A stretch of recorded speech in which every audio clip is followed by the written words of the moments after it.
Okay, so we're going to solve some equations, and we're going to look at some properties of logs right now. And what we're going to use as our way of thinking is that inverse relationship that says anything you can say about a log says something about an exponential function because they're inverse functions. Here's the exact statement.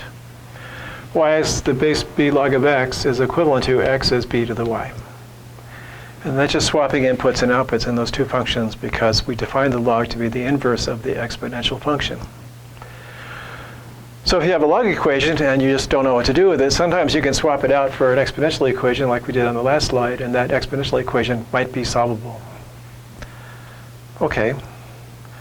So let's see what happens here. So this says 2 is the exponent you put on 3 to get that. So you write down 3 squared is 3x minus 2. That's 9 is 3x minus 2. That's adding 2. 11 is 3x. So x is 11/3. Okay. So we took that log equation, didn't know what it meant, but when we wrote it in exponential form, it became easy. Let's try this one. This says 2 is the exponent you put on b to get 36. b squared is 36. So b would be plus or minus 6. We know for logarithms and exponential functions, the choice of b has to be positive and not equal to 1.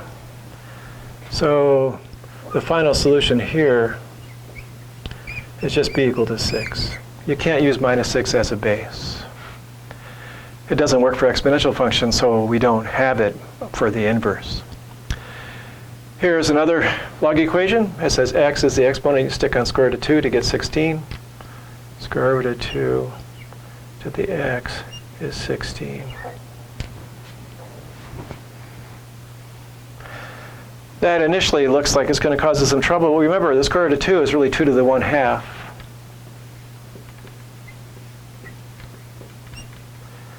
Oh, and 16 is also a power of 2. It's 2 to the 4th. Making progress. Then we use the rules for exponents there. Power to a power, exponents multiply. 2 to the x over 2 is 2 to the 4th. And we know for exponential equations, if you have the same base, you can set the exponents equal. X over 2 is 4. X is 8. So our final solutions, 11/3, 6, 8 for those equations. All right, did that. And we'll look at some properties of logs. We just have 4 here. There's actually lots of properties. So these two are just another way of writing down that logarithms and exponential functions are inverses. We really have something like f of g of x is x, and g of f of x is x there. But it's not written in log and exponential terms. For that reason, these bases have to be equal, because we're using the fact they're inverses to write this down. And they're only inverses if they have the same base, b and b. Okay, so let's just see what this looks like. So this one here is an example of number 3. The logarithm and the exponential functions are inverses. You apply the log to 2 to the something and get the something back. And here is that inverse relationship composed in the opposite direction. 3 to the x, evaluated at the base 3 log of something is the something back. That's this one here, number 4. So we just get 5. Okay, and then we have the special rules.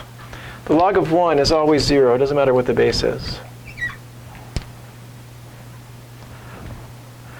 That because the base raised to the 0 power is always 1. Whatever base you might use, this to the that is always 1. So the base, anything of log of 1 is 0. And if this number matches that number, then clearly the exponent you stick on this to get that is just 1. There we go. So we've done some examples.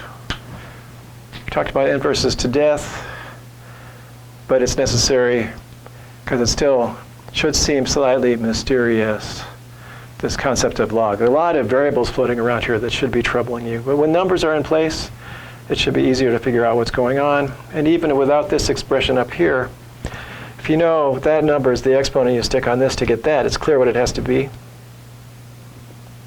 If you know this is the exponent, you stick on 3 to get 5. If you stick it on 3, you get 5, and so on. So there is a way to think about it that doesn't actually require an explicit knowledge of the fact that they're inverses to do it, but you are, when you're saying those words, you are using the fact they are inverses without really recognizing that fact. Okay, moving on back in a little while to continue the saga of the log.